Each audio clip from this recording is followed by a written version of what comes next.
नमस्कार प्यारे दर्शकों, आप सभी का दिल से स्वागत है हमारे चैनल डी के मोटिवेशन में। प्रिय भक्तों, आज हम आपके समक्ष एक ऐसी रहस्यमयी गाथा प्रस्तुत करने जा रहे हैं जो आपके हृदय और मस्तिष्क दोनों को अचंभित कर देगी। यह कथा स्नेह, बलिदान और आस्था की एक अनुपम मिसाल है। कल्पना कीजिए, एक विद्वान ब्राह्मण का पुत्र विवाह करता है, लेकिन विवाह के उपरांत अपनी पत्नी से बिना मिलन किए ही उसे छोड़कर किसी अज्ञात स्थान पर प्रस्थान कर जाता है। यह सुनने में जितना विचित्र प्रतीत होता है, वास्तविकता में उतना ही चौंकाने वाला भी है कि उसी ब्राह्मण की पत्नी को उसी से संतान की प्राप्ति होती है। अब प्रश्न यह उठता है कि यह कैसे संभव हुआ। प्रिय साधकों, चकित करने वाली बात यही समाप्त नहीं होती। वही पुत्र जिसने अपने पिता को कभी देखा तक नहीं, एक दिन अपने ही पिता को बंदी बनाकर अपने गृह वापस ले आता है। परंतु यह सब कैसे घटित हुआ? इस कथा में कौन से गूढ़ रहस्य छिपे हैं? इन अद्वितीय रहस्यों की जानकारी प्राप्त करने के लिए हमें इस अलौकिक गाथा की गहराइयों में उतरना होगा। प्रिय साधकों, यह कथा न केवल आपको विस्मित करेगी, बल्कि अंत तक सुनने के लिए विवश भी कर देगी। जैसे जैसे यह गाथा आगे बढ़ती है, प्रत्येक मोड़ पर नए रहस्य और भावनाओं का तूफान आपका इंतजार कर रहा है। तो चलिए, आपका समय नष्ट न करते हुए कथा को आरंभ करते हैं। लेकिन आगे बढ़ने से पहले तो आपसे निवेदन है कि वीडियो को अंत तक पूरा देखें। प्रिय दर्शकों, कहानी शुरू करने से पहले अगर आप हमारे चैनल पर पहली बार आए हैं तो चैनल को सब्सक्राइब करें, बेल आइकॉन ऑन करें, अच्छे कमेंट किया करें ताकि हर आने वाले वीडियो का नोटिफिकेशन सबसे पहले आपको मिले। तो आइए प्रिय दर्शकों, बिना देरी किए आरंभ करते हैं आज की प्रेरणादायक कथा। प्रिय भक्तों, प्राचीन काल में गुजरात के भानगढ़ नामक कस्बे में रामेश्वर नामक एक विख्यात ब्राह्मण निवास करता था। रामेश्वर अपने काल का अद्वितीय ज्ञानी और चतुर विद्वान था। उसने शास्त्रीय प्रतिस्पर्धाओं में कई प्रख्यात पंडितों को पराजित किया था। उसके वेद और शास्त्रों के गहन ज्ञान की चर्चा दूर दराज तक फैली हुई थी। लोग उसे महान पंडित और विद्वानों के अग्रणी के रूप में देखते थे। रामेश्वर का एक घनिष्ठ मित्र था जिसका नाम बलराम था। बलराम भी शिक्षित और समझदार व्यक्ति था। एक दिन बलराम रामेश्वर के पास आया और एक दिलचस्प सुझाव प्रस्तुत किया। उसने कहा, मित्र रामेश्वर, तुम्हारा नाम इस पूरे क्षेत्र में प्रसिद्ध हो चुका है। तुम केवल एक विद्वान ही नहीं, बल्कि अपनी वाक्पटुता के लिए भी पहचाने जाते हो। क्यों न हम दोनों काशी नगरी की ओर प्रस्थान करें? मैंने सुना है कि वहां विद्वानों की भरमार है। यदि हम वहां जाएंगे तो न केवल तुम्हारी ख्याति और बढ़ेगी, बल्कि हमारा सम्मान भी बढ़ेगा। बलराम का यह विचार रामेश्वर को अत्यधिक भाया। उसने उत्तर दिया, मित्र, मैंने भी काशी नगरी के विषय में बहुत कुछ सुना है। कहा जाता है कि वहां के लोग अत्यंत बुद्धिमान और ज्ञान संपन्न होते हैं। मैं वहां जाकर उनकी विद्वता की परीक्षा लेने को उत्सुक हूं। निस्संदेह यह यात्रा अत्यंत रोमांचक होगी। प्रिय भक्तों, अगले ही दिन वे दोनों मित्र काशी नगरी की ओर रवाना हो गए। मार्ग में वे सुंदर नदियों, हरियाली और शांतिपूर्ण वातावरण का आनंद लेते हुए अपनी मंजिल की ओर बढ़ रहे थे। चलते चलते वे एक नगर की सीमा पर पहुंचे जहां एक विशाल नदी प्रवाहित हो रही थी। नदी के तट पर एक स्त्री बर्तन साफ कर रही थी।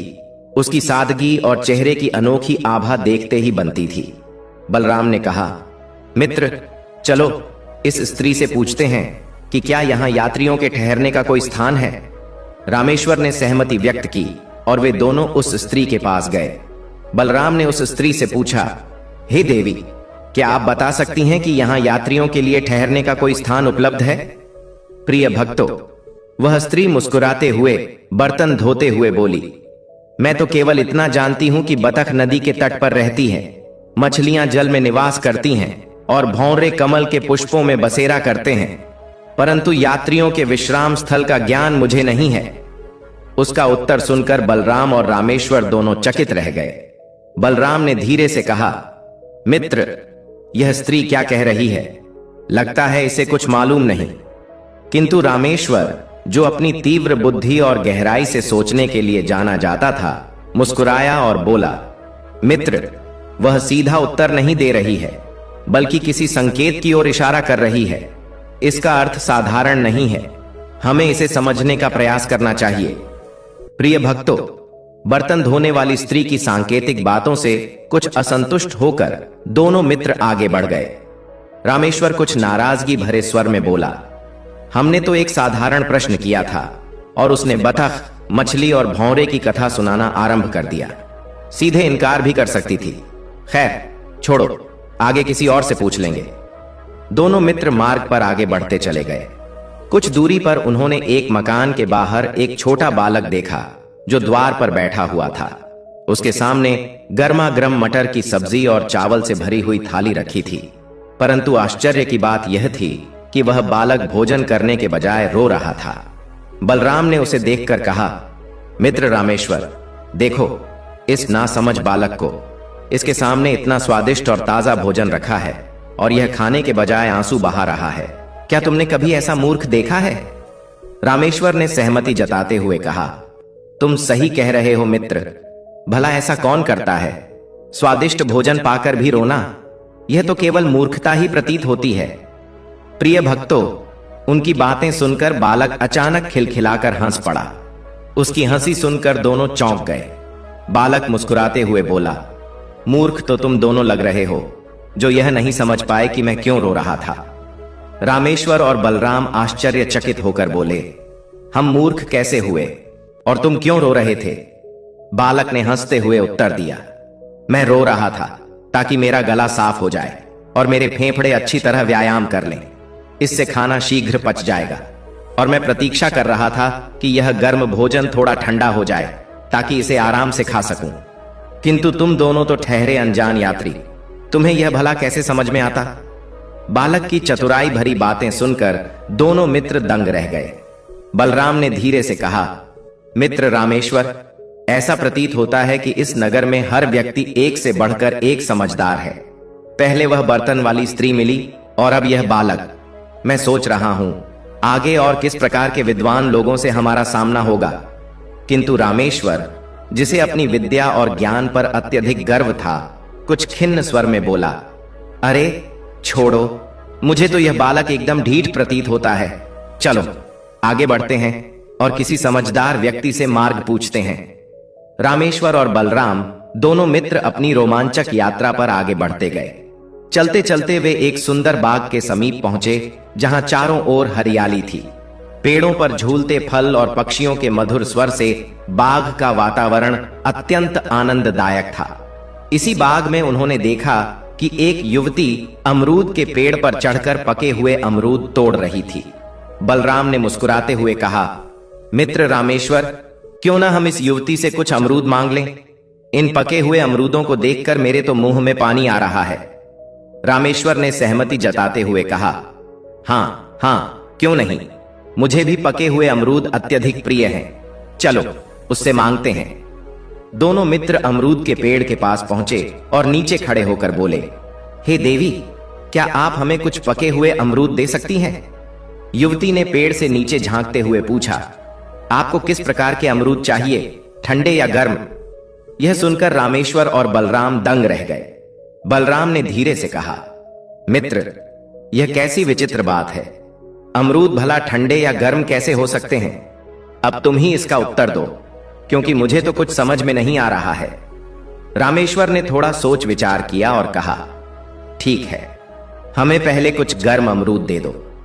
युवती ने मुस्कुराते हुए कुछ पके हुए अमरूद तोड़कर नीचे गिरा दिए। अमरूद धूल में गिर गए और रामेश्वर व बलराम ने उन्हें उठाकर फूंक मारते हुए साफ किया और फिर खाने लगे।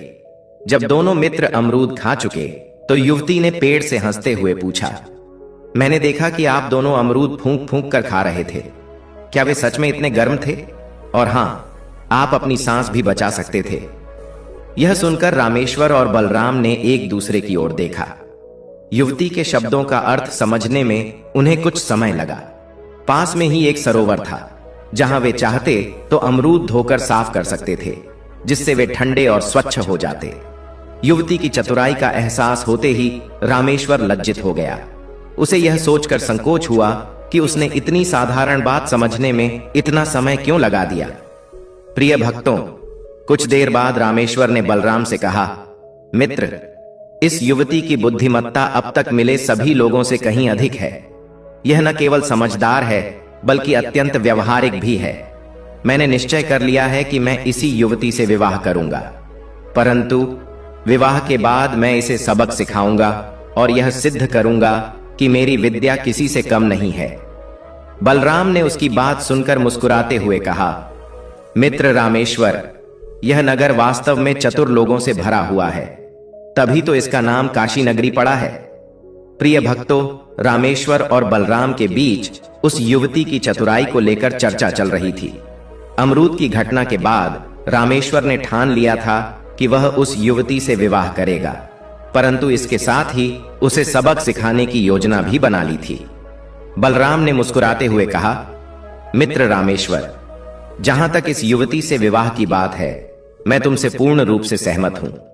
ऐसी समझदार और बुद्धिमान युवती ही तुम्हारी जीवन संगिनी बनने के योग्य है, परंतु विवाह के उपरांत उसे सबक सिखाने की जो बात तुम कर रहे हो वह मुझे अनुचित प्रतीत होती है। आखिर उसने तुम्हारा क्या अपराध किया है जो तुम उसे दंड देने की सोच रहे हो?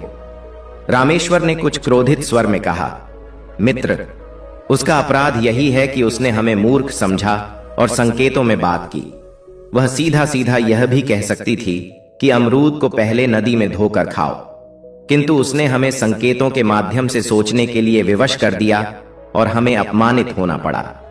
एक स्त्री के सामने यह मेरा आत्मसम्मान है और मैं इसे अवश्य तोड़कर रहूंगा। बलराम ने गहरी सांस लेते हुए समझाया, मित्र, तुम्हारी बात मुझे तर्क संगत नहीं लगती। स्वयं तुम कहते हो कि वह युवती चतुर है और समझदार लोग अक्सर अपनी बात संकेतों के माध्यम से ही व्यक्त करते हैं। समझने की जिम्मेदारी श्रोता की होती है। जो समझ गया वह बुद्धिमान कहलाता है और जो नहीं समझ पाया उसे मंदबुद्धि माना जाता है। उस युवती ने भी तो केवल तुम्हें संकेत ही दिया था, इसमें उसका क्या दोष है? किंतु रामेश्वर अपनी हठ पर अड़िग रहा। उसने दृढ़ स्वर में कहा, मित्र, तुम जो भी कहो, मैं उस युवती को सबक सिखाकर ही रहूंगा। उसने मेरी हंसी उड़ाई है और इसका प्रतिशोध मैं अवश्य लूंगा। बलराम ने एक बार फिर उसे समझाने का प्रयास किया, परंतु रामेश्वर अपनी जिद पर टिका रहा। अंततः बलराम ने कहा, ठीक है मित्र, जैसा तुम्हें उचित लगे। अब बताओ, तुम्हारी अगली योजना क्या है? रामेश्वर ने कुछ क्षण विचार किया और फिर बोला, रहने के स्थान की व्यवस्था बाद में करेंगे।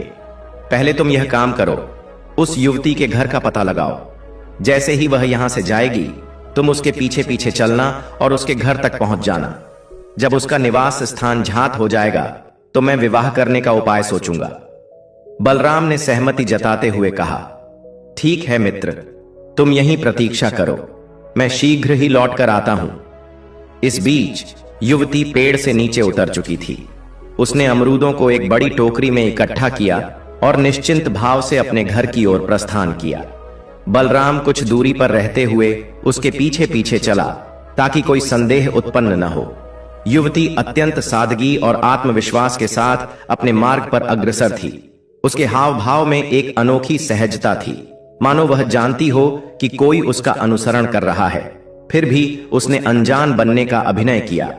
बलराम ने अपनी दूरी बनाए रखी और सतर्कता के साथ उसका पीछा करता रहा।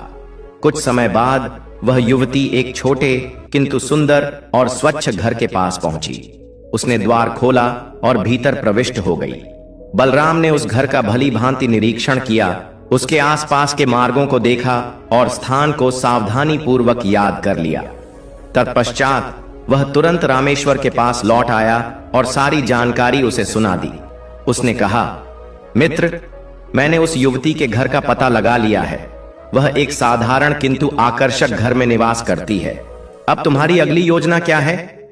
रामेश्वर के चेहरे पर आत्मविश्वास और अहंकार का मिश्रण स्पष्ट दिखाई दिया। उसने ठहाका लगाते हुए कहा, अब मेरे अगले कदम की प्रतीक्षा करो। मैं उस युवती को अपनी पत्नी बनाकर उसे यह अनुभव कराऊंगा कि वह मेरे समक्ष कुछ भी नहीं है।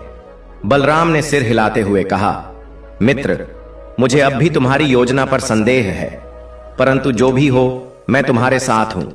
आगे क्या होगा यह तो केवल समय ही बताएगा। प्रिय भक्तों, रामेश्वर और बलराम ने रात में एक धर्मशाला में विश्राम किया। दोनों सुबह तड़के उठे और एक नई योजना के साथ तैयार हो गए। उन्होंने ब्राह्मण का वेश धारण किया और उस युवती के घर की ओर प्रस्थान किया, जिसका पता बलराम ने पिछले दिन ज्ञात किया था। थोड़ी ही देर में वे युवती के घर के बाहर पहुंच गए और द्वार से कुछ दूरी पर बैठकर वेदों के मंत्रों का सस्वर उच्चारण करने लगे।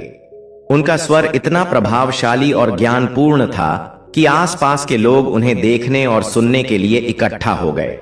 घर के भीतर युवती के पिता कृष्णदत्त लोगों की चहल पहल सुनकर बाहर आए। उन्होंने रामेश्वर और बलराम को देखा और उनकी वेशभूषा तथा विद्वत्तापूर्ण उच्चारण से प्रभावित होकर सोचा कि ये दोनों अवश्य ही महान पंडित होंगे। कृष्णदत्त ने मन ही मन विचार किया कि ऐसे विद्वान ब्राह्मणों का उनके घर आना उनके सौभाग्य की बात है और उन्हें अपने घर आमंत्रित करना चाहिए। यह सोचकर कृष्णदत्त उनके पास गए और विनम्रता से बोले, महाशय, आप इस नगर के निवासी तो प्रतीत नहीं होते। क्या आप कृपा करके बता सकते हैं कि आप कहां से पधारे हैं? रामेश्वर ने शालीनता से उत्तर दिया, हम दोनों मायापुरी नगरी से आए हैं। हमारा उद्देश्य प्राचीन विद्या का अध्ययन करना है। कृष्णदत्त ने आश्चर्य से कहा, मायापुरी? वह तो बहुत दूर है। इतनी लंबी यात्रा में आपको अवश्य ही अनेक कष्ट सहने पड़े होंगे। रामेश्वर ने सहानुभूति प्रकट करते हुए उत्तर दिया, महाशय, यात्रा में कष्ट आना स्वाभाविक है, परंतु यह कुछ विशेष नहीं था। बलराम ने भी आगे बढ़कर कहा, हां महाशय, जीवन में कुछ प्राप्त करने के लिए त्याग और कठिनाइयों को सहना ही पड़ता है। कृष्णदत्त उनके उत्तरों और उनकी विनम्रता से अत्यधिक प्रभावित हुए। उन्होंने एक प्रस्ताव रखा, यदि आपको आपत्ति न हो तो मैं एक विनम्र निवेदन करना चाहता हूं। रामेश्वर और बलराम ने एक स्वर में कहा, जी, निसंकोच कहिए महाशय। कृष्णदत्त बोले, वर्षा ऋतु का आरंभ हो चुका है। मेरा आपसे निवेदन है कि इस वर्षा काल के 4 माह आप मेरे घर में अतिथि बनकर रहें। इससे मुझे आपका आतिथ्य करने का अवसर मिलेगा और मैं आपके ज्ञान से लाभान्वित हो सकूंगा। प्रिय भक्तों, यह प्रस्ताव सुनकर रामेश्वर के चेहरे पर हल्की सी मुस्कान उभर आई। यही तो वह चाहता था, परंतु उसने कृष्णदत्त को अपने मनोभाव का आभास नहीं होने दिया। रामेश्वर ने गंभीर स्वर में कहा, महाशय, आपका आमंत्रण हमारे लिए सम्मान की बात है, किंतु हम आपके यहां केवल एक शर्त पर ठहर सकते हैं। कृष्णदत्त ने उत्सुकता से पूछा, कौन सी शर्त है ब्राह्मण देव? रामेश्वर ने शांत भाव से कहा, 4 महीनों के अंत में हम जो भी वस्तु आपसे मांगेंगे, आपको वह हमें प्रदान करनी होगी। कृष्णदत्त ने प्रसन्न मुद्रा में उत्तर दिया, यह तो अत्यंत सरल बात है। मैं वचन देता हूं कि जो भी देने योग्य होगा उसे मैं आपको भेंट स्वरूप अवश्य दूंगा। इस प्रकार प्रिय भक्तों, रामेश्वर और बलराम कृष्णदत्त के घर में ठहर गए। उन्होंने वहां के वातावरण को भली भांति समझना प्रारंभ किया। कृष्णदत्त और उनकी पुत्री गायत्री दोनों ही अत्यंत विनम्र और आतिथ्य भाव से परिपूर्ण थे। गायत्री ने अतिथियों की सेवा में कोई कमी नहीं छोड़ी। वह नित्य पूजा पाठ में रुचि रखती थी और अत्यंत समझदार तथा सादगी से पूर्ण युवती थी। वह प्रतिदिन रामेश्वर और बलराम के लिए भोजन तैयार करती और अत्यंत शालीनता से व्यवहार करती थी। रामेश्वर और बलराम ने उससे कई बार बातचीत की, किंतु अपने परिवर्तित वेश के कारण वह उन्हें पहचान नहीं पाई। धीरे धीरे 4 माह व्यतीत हो गए। इस अवधि में रामेश्वर ने कृष्णदत्त के परिवार और उनकी पुत्री के स्वभाव को भली भांति समझ लिया। गायत्री की बुद्धिमत्ता और कर्तव्य परायणता देखकर वह भीतर ही भीतर उसकी प्रशंसा करता था, परंतु साथ ही अपनी जिद और अहंकार को भी पोषित करता रहा। अंततः 4 माह पूर्ण हो गए। अब वह समय आ पहुंचा जब रामेश्वर अपनी शर्त के अनुसार कृष्णदत्त से वह मांग करने वाला था जो उसने पहले से ठान रखी थी। प्रिय भक्तों, एक दिन रामेश्वर ने कृष्णदत्त से कहा, महाशय, आपके यहां रहते हुए 4 माह कैसे व्यतीत हो गए, यह हमें ज्ञात ही नहीं हुआ। आपने और आपकी पुत्री ने जो आतिथ्य दिया उसके लिए हम आपके हृदय से आभारी हैं। अब हमें अपनी विद्या और अध्ययन की यात्रा में आगे बढ़ना है, इसलिए हम विदा लेने की अनुमति चाहते हैं। कृष्णदत्त का मुखमंडल उदास हो गया। उन्होंने कहा, रामेश्वर जी, आप दोनों ने हमारे घर को अपने ज्ञान और उपस्थिति से धन्य किया है। सच कहूं तो मैं आपको विदा करने का मन नहीं बना पा रहा हूं, परंतु मैं जानता हूं कि आपका उद्देश्य महान है और मैं उसमें कोई बाधा नहीं बनना चाहता, इसलिए भारी हृदय से आपको विदा करता हूं। प्रिय भक्तों, जब रामेश्वर और बलराम जाने के लिए तैयार हुए तो रामेश्वर ने कृष्णदत्त से कहा, महाशय, मैं आपको एक बात स्मरण कराना चाहता हूं।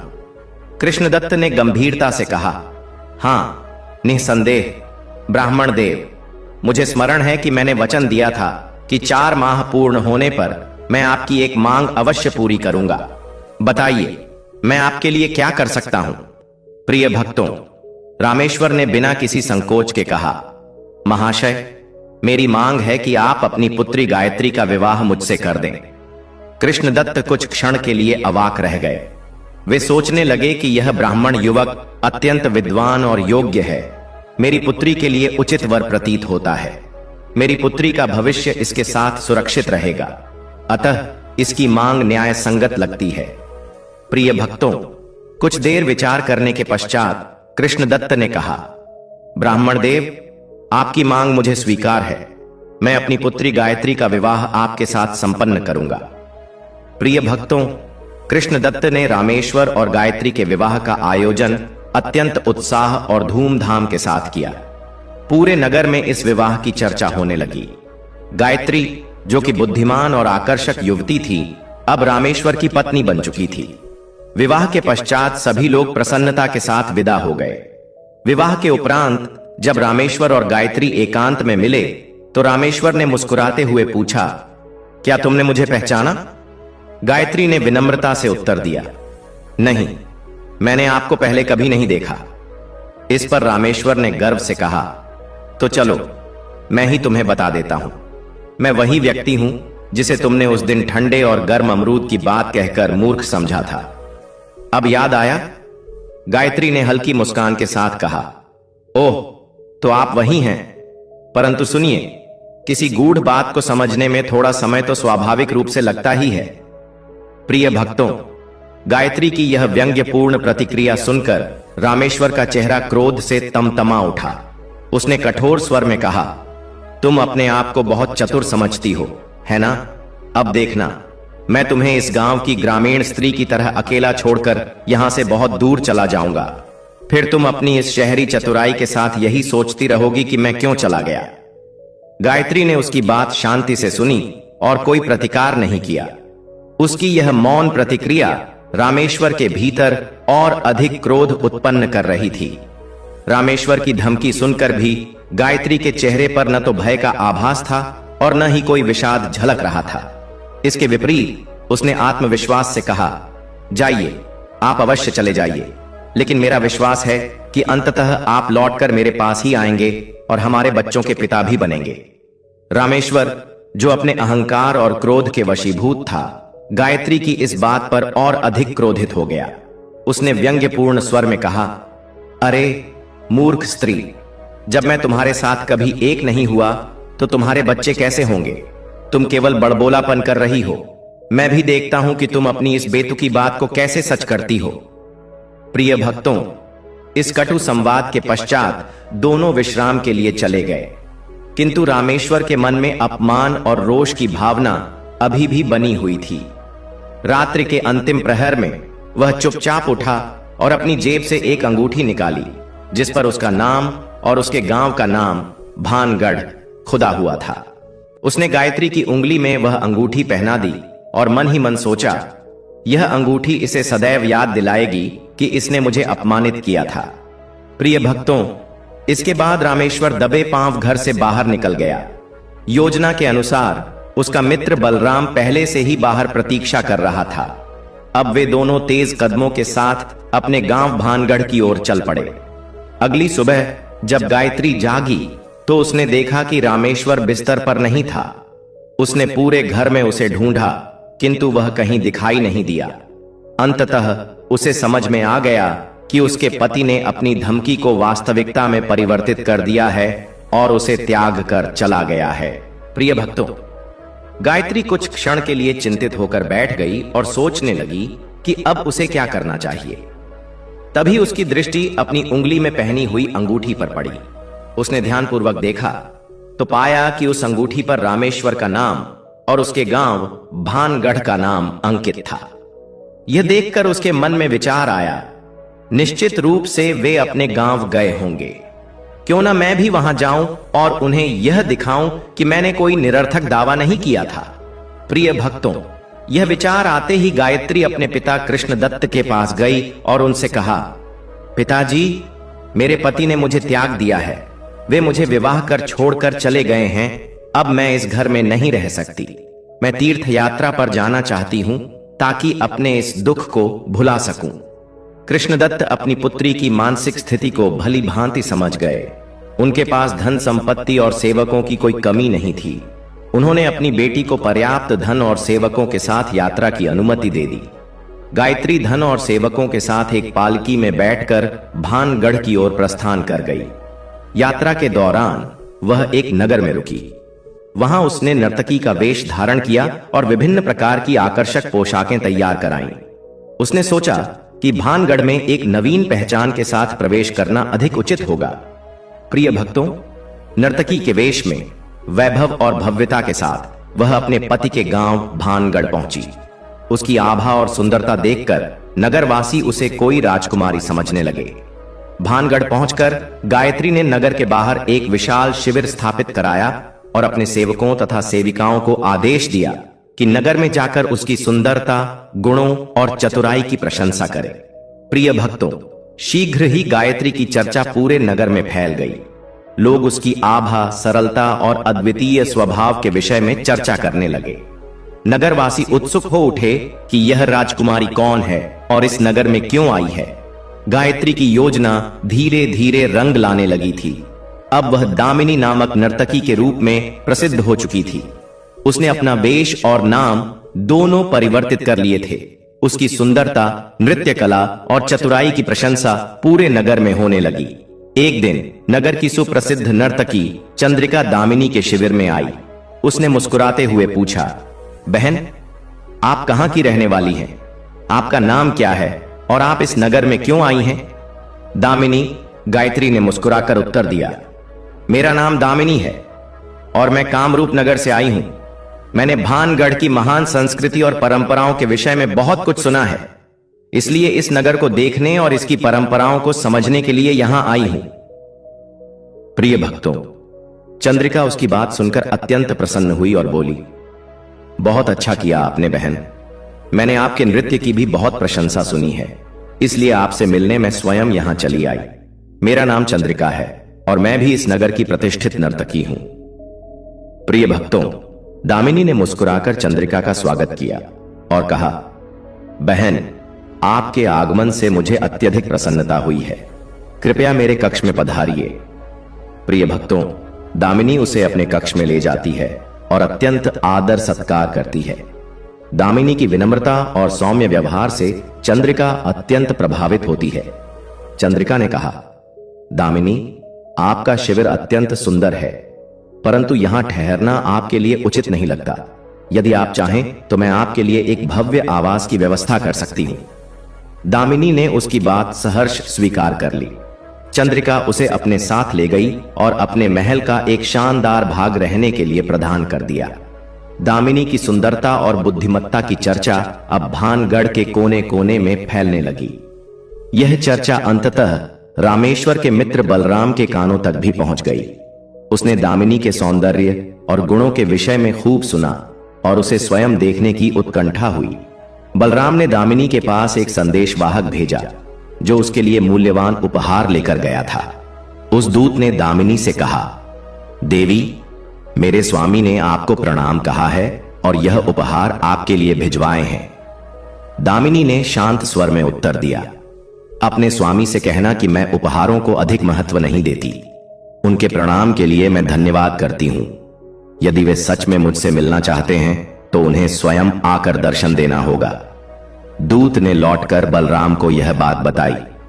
यह सुनते ही बलराम ने अगले दिन उत्तम वस्त्र धारण किए और रात्रि के समय दामिनी से मिलने के लिए प्रस्थान किया। जब बलराम दामिनी के महल के प्रथम द्वार पर पहुंचा तो वहां एक महिला द्वारपाल ने उसे रोकते हुए कहा, महाशय, आप भीतर तभी प्रवेश कर सकते हैं जब आप स्नान कर लें। बिना स्नान किए प्रवेश वर्जित है। प्रिय भक्तों, बलराम ने मन ही मन सोचा, यह कैसा विचित्र नियम है, किंतु दामिनी से मिलने के लिए मुझे इसका पालन करना ही होगा। सेविका उसे स्नान गृह में ले गई और देर तक स्नान कराया। इस प्रक्रिया में रात्रि का एक पहर बीत गया। स्नान के उपरांत बलराम द्वितीय द्वार पर पहुंचा। वहां एक अन्य सेविका खड़ी थी। उसने उसे रोकते हुए कहा, रुकिए, हमारी मालकिन से मिलने के लिए आपको विशेष वस्त्र धारण करने होंगे। कृपया पीछे के कक्ष में जाकर वे वस्त्र पहन लीजिए। प्रिय भक्तों, बलराम ने सेविकाओं की सहायता से विशेष परिधान पहने, जिसमें रात का दूसरा पहर भी समाप्त हो गया। अब वह तृतीय द्वार पर पहुंचा, जहां सेविकाओं ने उसे स्वादिष्ट भोजन परोसा और कहा, हमारी स्वामिनी से भेंट करने से पूर्व आपको इन व्यंजनों का आनंद लेना आवश्यक है। बलराम ने प्रेम पूर्वक भोजन ग्रहण किया और इस प्रक्रिया में रात का तीसरा पहर भी बीत गया। अंततः बलराम चौथे और अंतिम द्वार पर पहुंचा, जहां एक महिला द्वारपाल खड़ी थी। उसने कठोर स्वर में कहा, महाशय, आप जैसे सम्मानित व्यक्ति का इस समय हमारी मालकिन से मिलने का प्रयास उचित नहीं है। बेहतर होगा कि आप यहीं से लौट जाएं, अन्यथा अपने ऊपर मुसीबत मोल लेंगे। प्रिय भक्तों, पूरी रात दामिनी से मिलने के प्रयास में लगा बलराम अब पूर्णतः थक चुका था।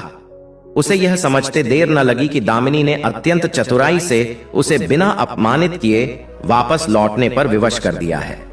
निराश होकर वह अपने घर लौट आया और बिस्तर पर लेटकर सोचने लगा, दामिनी वास्तव में असाधारण रूप से बुद्धिमान और चतुर स्त्री है। उसने बिना किसी असम्मान के मुझे इतनी चतुराई से लौटा दिया। अगले दिन बलराम ने अपनी पूरी आपबीती अपने मित्र रामेश्वर को सुनाई। उसने बताया कि किस प्रकार एक साधारण नर्तकी के रूप में प्रसिद्ध दामिनी ने अपनी चतुराई से उसे महल के भीतर प्रवेश करने से रोका। प्रिय भक्तों, यह सुनते ही रामेश्वर क्रोध से भर उठा। उसने कटु स्वर में कहा, एक साधारण नर्तकी ने तुम्हें अपमानित कर दिया। तुम्हारे इस अपमान का प्रतिशोध मैं अवश्य लूंगा। मैं शपथ लेता हूं कि मैं स्वयं उससे मिलूंगा और उसे उसकी औकात दिखाऊंगा। प्रिय भक्तों, उसी रात रामेश्वर ने बहुमूल्य वस्त्र पहने और कीमती उपहारों के साथ दामिनी के महल की ओर प्रस्थान किया। महल के प्रथम द्वार पर महिला द्वारपाल ने उसे रोकते हुए कहा, आप भीतर तभी जा सकते हैं जब आप यहां के नियमों का पालन करेंगे। किंतु रामेश्वर ने स्वर्ण मुद्राओं की थैली निकालकर द्वारपाल के समक्ष रख दी और कहा, यह तुम्हारे लिए है, मुझे भीतर जाने दो। द्वारपाल ने मुद्राएं स्वीकार कर उसे भीतर प्रवेश करने दिया।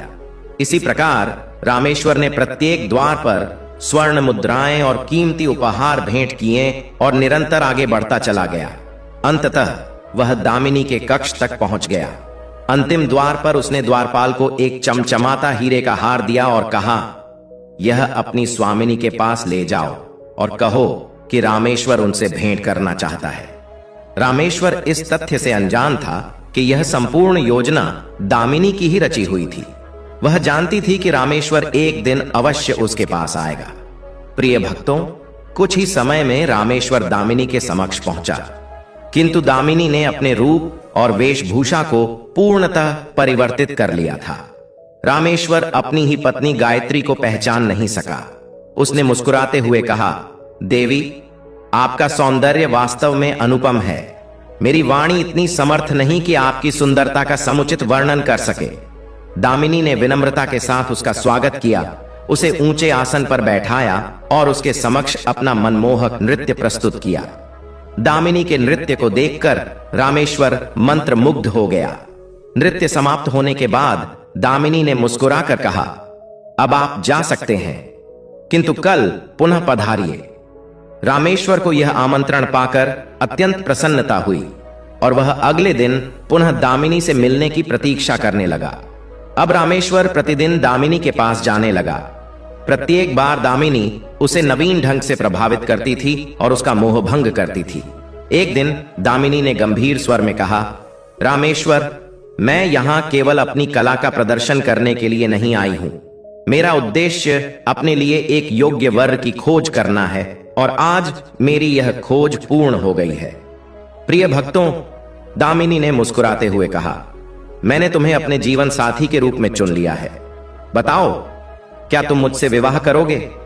रामेश्वर, जो पहले ही दामिनी के सौंदर्य और व्यक्तित्व पर मोहित हो चुका था, बिना किसी विलंब के सहमति दे देता है।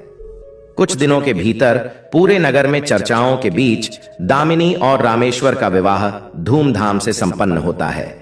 विवाह के बाद रामेश्वर दामिनी के महल में रहने लगा और अपनी नई पत्नी के साथ आनंद और शांति के साथ अपने दिन व्यतीत करने लगा। किंतु दामिनी के मन में अब भी अपनी योजना को पूर्ण करने का विचार था।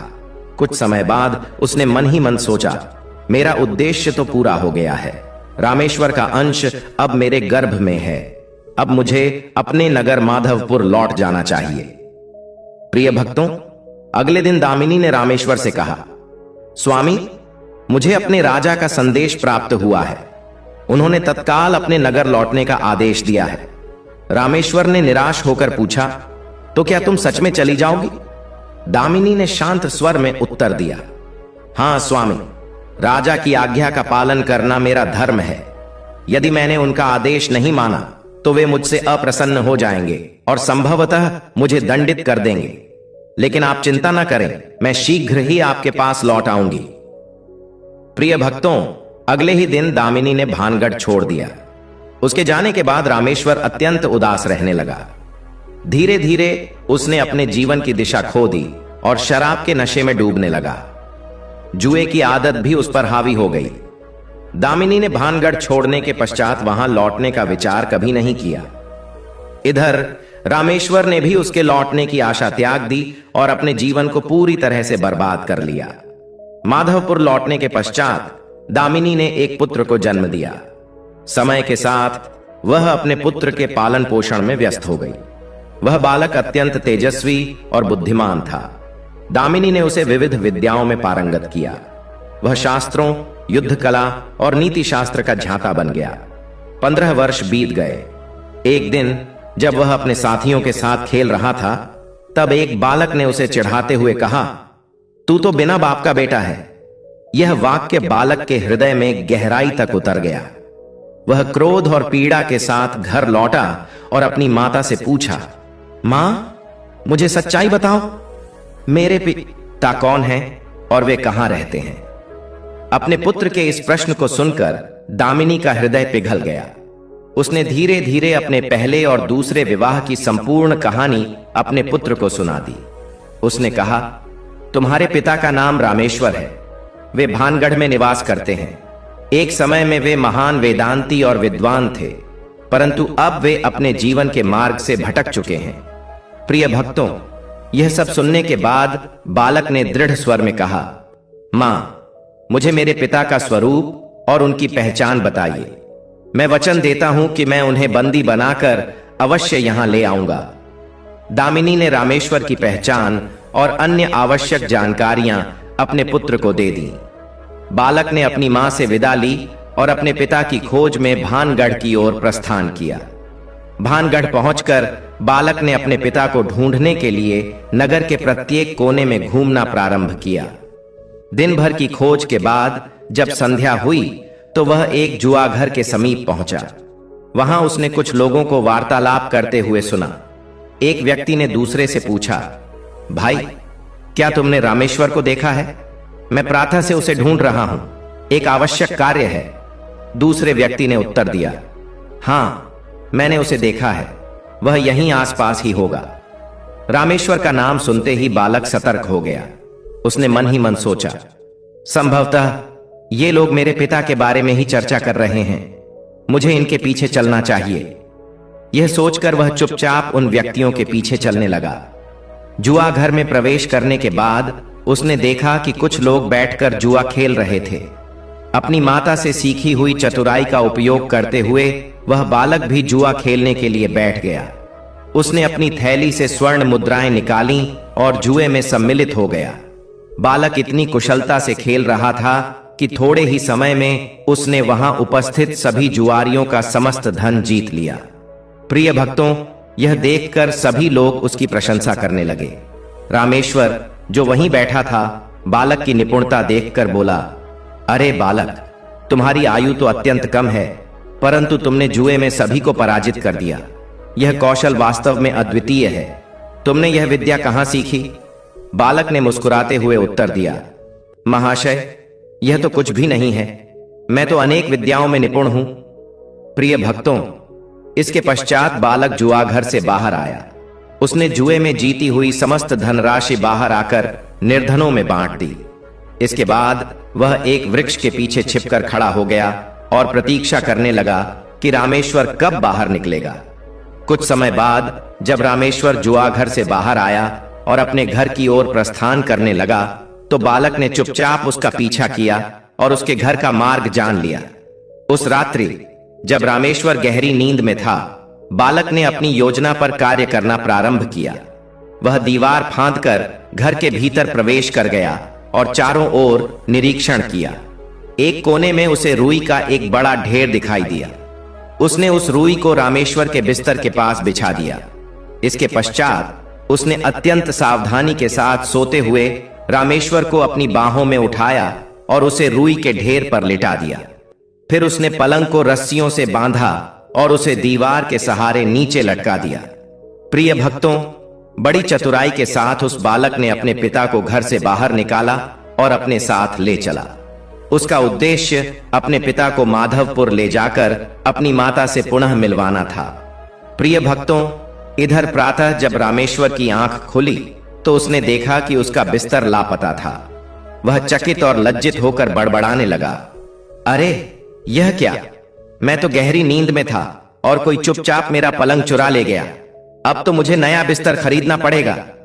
दोपहर को रामेश्वर नया बिस्तर खरीदने के लिए बाजार गया। वहां उसने देखा कि एक किशोर वहीं पलंग बेचने का प्रयास कर रहा था जो रात में चोरी हुआ था। रामेश्वर उस बालक के पास गया और पूछा, बालक, इस पलंग की क्या कीमत है? बालक ने मुस्कुराते हुए उत्तर दिया, महाशय, इस पलंग का कोई मूल्य नहीं है। यह तो अनमोल है। मैं इसे केवल उसी व्यक्ति को दूंगा जो मुझे कोई अनूठी और आश्चर्यजनक कहानी सुनाएगा। रामेश्वर ने आत्मविश्वास के साथ कहा, मैं तुम्हें एक ऐसी कहानी सुना सकता हूं, परंतु मेरी भी एक शर्त है। यदि तुम मेरी कहानी का अर्थ समझ सको और उसे स्पष्ट कर सको तो यह पलंग तुम्हारा रहेगा, अन्यथा यह मेरा हो जाएगा। बालक ने तुरंत उत्तर दिया, मुझे आपकी शर्त स्वीकार है, कृपया अपनी कहानी सुनाइए। प्रिय भक्तों, रामेश्वर ने कहना आरंभ किया, प्राचीन समय में एक राजा के राज्य में भयंकर अकाल पड़ा। तब उसने सुअर की प्रेमिका को सांपों के रक्त से और पानी के बछड़े से ढक दिया। इस प्रक्रिया से उत्पन्न अनाज ने राजा के राज्य में अकाल समाप्त कर दिया। अब बताओ, इसका अर्थ क्या है? बालक ने आत्मविश्वास के साथ मुस्कुराते हुए उत्तर दिया, महाशय, इसका अर्थ अत्यंत सरल है। आपने कहा कि राजा के राज्य में सूखा पड़ा था, तो उसने सुअर की प्रेमिका को सांपों के रक्त से और पानी के बछड़े से ढक दिया, जिससे अन्न उत्पन्न हुआ और प्रजा का जीवन बच गया। इसका तात्पर्य यह है कि सांपों के रक्त का अर्थ है बादल, सुअर की प्रेमिका का अर्थ है धरती और पानी के बछड़े का अर्थ है वर्षा की बूंदें। राजा ने इंद्र देवता की पूजा कर वर्षा करवाई, जिससे धरती पर फसल उत्पन्न हुई और अकाल समाप्त हो गया। प्रिय भक्तों, बालक की तीक्ष्ण बुद्धि और समझदारी देखकर रामेश्वर दंग रह गया। उसने स्वीकार किया कि बालक की व्याख्या सराहनीय थी। इसके पश्चात बालक ने कहा, अब मैं एक कहानी सुनाऊंगा। यदि आप उसका अर्थ समझ सके तो पलंग आपका रहेगा, अन्यथा आपको मेरी सेवा करनी पड़ेगी। रामेश्वर ने साहसपूर्वक उत्तर दिया, मैं तुम्हारी चुनौती स्वीकार करता हूं, कहानी सुनाओ। बालक ने कहना शुरू किया, बहुत समय पहले इस धरती पर एक अद्भुत बालक का जन्म हुआ। जैसे ही वह जन्मा, धरती कांप उठी। जब वह बड़ा हुआ तो उसने दूसरी दुनिया में कदम रखा। अब बताइए, इसका क्या अर्थ है? रामेश्वर ने बहुत सोच विचार किया, किंतु वह इस पहेली का हल नहीं खोज सका। उसने हार मानते हुए कहा, यह कहानी तो निराधार लगती है। बालक ने गंभीर स्वर में उत्तर दिया, नहीं महाशय, यह कोई काल्पनिक कथा नहीं, अपितु वास्तविक घटना है। यह कथा भगवान विष्णु के वामन अवतार की है। जब उन्होंने जन्म लिया तो उनकी दिव्यता से धरती हिल गई, और जब वे बड़े हुए तो अपने विराट स्वरूप में उन्होंने संपूर्ण पृथ्वी और आकाश को नाप लिया। प्रिय भक्तों, यह सुनकर रामेश्वर मौन रह गया। वह समझ गया था कि बालक ने अपनी चतुराई से उसे परास्त कर दिया है। बालक ने कहा, अब आप हार गए हैं। वचन के अनुसार आपको अब मेरे साथ चलना होगा। रामेश्वर ने कोई विरोध नहीं किया और बालक के साथ चल पड़ा। बालक उसे बंदी बनाकर माधवपुर की ओर ले गया और अपनी मां दामिनी के समक्ष प्रस्तुत किया। दामिनी को देखते ही रामेश्वर चौंक पड़ा और आश्चर्य से बोला, अरे दामिनी! गायत्री ने मुस्कुराते हुए उत्तर दिया, हां, मैं ही दामिनी हूं। मैंने तुमसे कहा था कि तुम जहां भी जाओगे अंततः मेरे पास लौट कर आओगे, और वह भी मेरे पुत्र के पिता के रूप में। रामेश्वर स्तब्ध होकर बोला, परंतु हमारा तो कभी मिलन ही नहीं हुआ था, फिर यह बालक मेरा पुत्र कैसे हो सकता है? दामिनी ने शांत भाव से उत्तर दिया, याद करो कामरूप नगर की उस नर्तकी को जिसके सौंदर्य पर तुम मोहित हो गए थे। वह नर्तकी कोई और नहीं, मैं ही थी। मैंने तुमसे विवाह कर तुम्हारा अंश अपने गर्भ में धारण किया। यही बालक तुम्हारा पुत्र है, और इसी ने अपनी बुद्धिमत्ता से तुम्हें परास्त किया है और बंदी बनाकर यहां ले आया है। प्रिय भक्तों, यह सत्य जानकर रामेश्वर की आंखें छलक उठीं। उसने अपने पुत्र को हृदय से लगा लिया और भावुक होकर कहा, तुमने मुझे शास्त्रार्थ में पराजित कर यह सिद्ध कर दिया है कि तुम मेरे सच्चे उत्तराधिकारी हो। गायत्री ने भावुक स्वर में पूछा, अब तो तुम हमें छोड़कर नहीं जाओगे, है ना? रामेश्वर ने दृढ़ता से उत्तर दिया, हरगिज नहीं। अब तो मैं चाहूं भी तो नहीं जा सकता। मेरे पुत्र और तुम्हारे प्रेम ने मुझे सदा के लिए बांध लिया है। मैं अपनी जिम्मेदारियों को भली भांति समझ चुका हूं। प्रिय भक्तों, तीनों ने एक दूसरे को गले लगाया और सदैव साथ रहने का वचन दिया। घर लौटने के पश्चात रामेश्वर ने अपनी पत्नी गायत्री से कहा, गायत्री, तुम सचमुच अद्वितीय बुद्धिमान हो, किंतु मेरे मन में एक कठिन प्रश्न है जिसका उत्तर संभवतः केवल तुम ही दे सकती हो। गायत्री ने मुस्कुराकर कहा, पूछिए, मैं पूरी कोशिश करूंगी कि आपको संतोषजनक उत्तर दे सकूं। प्रिय भक्तों, रामेश्वर ने गंभीर स्वर में प्रश्न किया, प्रिय, वह कौन सी विवाहित स्त्री है जो जीवन पर्यंत बिना सहवास के रह सकती है? गायत्री ने इस प्रश्न को ध्यानपूर्वक सुना और कुछ क्षण मौन रहने के बाद उत्तर दिया, ऐसी स्त्रियां 3 प्रकार की होती हैं। पहली, वे जो आध्यात्मिक जीवन को अपनाती हैं। गायत्री ने आगे कहा, कुछ स्त्रियां अपने जीवन को पूर्णतः ईश्वर को समर्पित कर देती हैं। वे सांसारिक सुखों से ऊपर उठकर आत्मिक शांति और धर्म के मार्ग को चुनती हैं। ऐसी स्त्रियां न तो भौतिक इच्छाओं का अनुभव करती हैं, न ही उनकी अनुपस्थिति से व्याकुल होती हैं। उनका जीवन साधना, भक्ति और परोपकार में व्यतीत होता है, जैसे संत महात्माओं की पत्नियां जिन्होंने आध्यात्मिक जीवन जीने का संकल्प लिया हो। दूसरा प्रकार उन स्त्रियों का है जो परिस्थितियों और मजबूरियों का सामना करती हैं। गायत्री ने समझाया कि कुछ महिलाएं ऐसी होती हैं जो सामाजिक और पारिवारिक हालात के कारण शारीरिक संबंधों से दूर रहती हैं। कभी कभी उनके पति मानसिक, शारीरिक या किसी अन्य कारणवश सक्षम नहीं होते। ऐसी स्थिति में ये महिलाएं अपने दायित्वों को निभाती हैं, परिवार का संचालन करती हैं और बिना किसी शिकायत के जीवन व्यतीत करती हैं। उनका संयम और बलिदान वास्तव में अत्यंत प्रशंसनीय होता है। तीसरा प्रकार आत्मनिर्भर और आत्मसंतोषी महिलाएं। गायत्री ने तीसरी श्रेणी का वर्णन करते हुए कहा कि कुछ महिलाएं ऐसी भी होती हैं जो अपने आत्मबल और मानसिक संतुलन के कारण भौतिक सुखों की आवश्यकता अनुभव नहीं करती। वे अपने जीवन साथी के प्रति पूर्ण निष्ठा रखती हैं और आत्मा की शक्ति के बल पर अपने जीवन को संतोषप्रद बना लेती है। उनका प्रेम, समर्पण और रिश्तों की गरिमा भौतिक इच्छाओं से कहीं ऊपर होती है। वे अपने जीवन को सेवा, परिवार की देखभाल और आत्मनिर्भरता के साथ व्यतीत करती हैं। प्रिय भक्तों, गायत्री ने आगे कहा कि शारीरिक संबंध किसी भी वैवाहिक जीवन का हिस्सा हो सकते हैं, परंतु सबसे महत्वपूर्ण नहीं।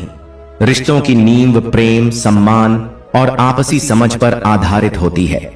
यदि किसी स्त्री को इन सभी का साथ मिल जाए तो वह बिना शारीरिक संबंध के भी संतुष्ट और प्रसन्न रह सकती है। ऐसे उदाहरण इतिहास में भी मिलते हैं, जैसे अहिल्याबाई होलकर, जिन्होंने अपने पति के देहांत के बाद भी अपना संपूर्ण जीवन समाज सेवा और जन कल्याण के लिए समर्पित कर दिया।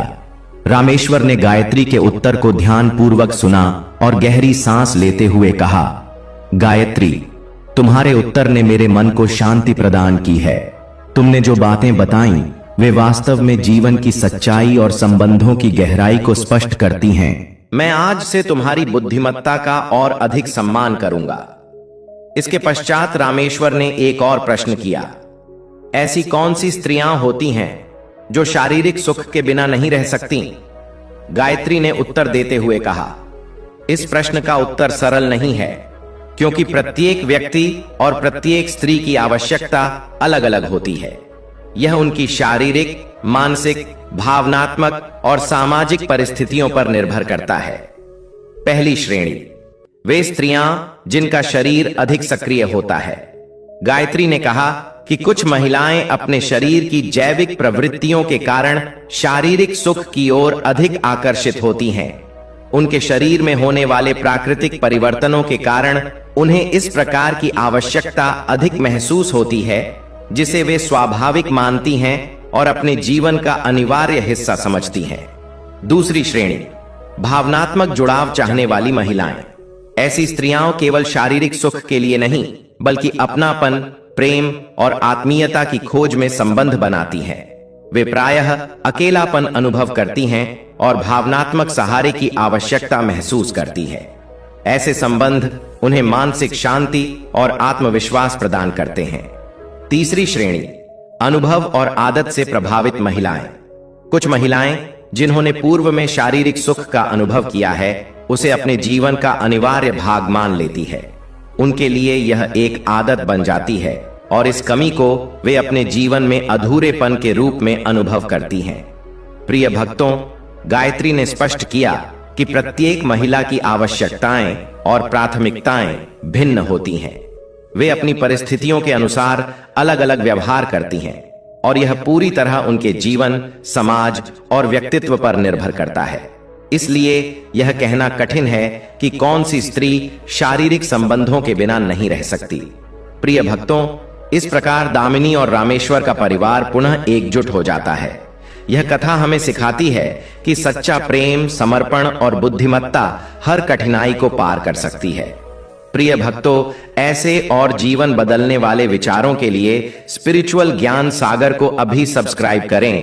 प्रिय भक्तों, अगर यह कथा आपके हृदय को छू गई हो तो कथा के बारे में आपके क्या विचार हैं? कृपया अपनी अनमोल राय हमें कमेंट बॉक्स में जरूर बताएं। हम आशा करते हैं कि यह कथा आपके हृदय को छू गई होगी और आपको आध्यात्मिक प्रेरणा मिली होगी।